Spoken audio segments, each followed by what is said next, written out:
ভিডিওতে যে মেয়েটিকে দেখতে পাচ্ছ সে খুব সুন্দর রান্না করে।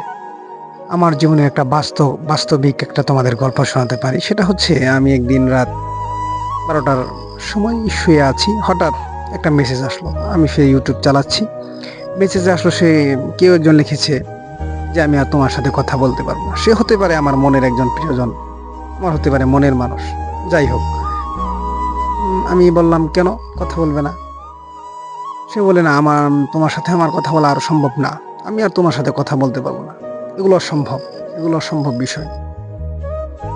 তুমি আমাকে ভুলে যাও, আমাকে ক্ষমা করে দাও, এগুলো অনেক কিছু কথা বললো। আমি বললাম কেন?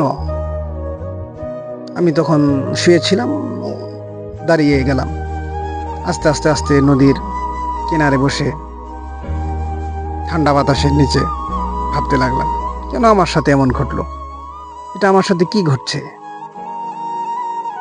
সে আমাকে বলল আমার বিয়ে ঠিক হয়ে গেছে, আমি আর তোমার সাথে কথা বলতে পারবো না, ছেলে ভালো চাকরি করে। আমি ভেঙে পড়লাম, আমি খুবই কান্নাকাটি করলাম, খুবই জোরে জোরে চিৎকার করলাম। এমনটা তোমার সাথে ঘটতেই পারে, স্বাভাবিক, এটা অস্বাভাবিক কোনো কিছু না। আরেকটা জিনিস তুমি ভাবো, যদি তোমার সাথে এমন ঘটে, তখন কি করবে? তুমি তখন নিজেকে কন্ট্রোল করতে পারবে? অবশ্যই নিজেকে কন্ট্রোল করতে হবে, কারণ পুরুষ মানুষ, সে কন্ট্রোল করবে। যদি সে নিজেকে কন্ট্রোল না করতে পারে, সে আসলেই তো পুরুষ না। কারণ নিজেকে কন্ট্রোল করা হচ্ছে একজন পুরুষের কাজ।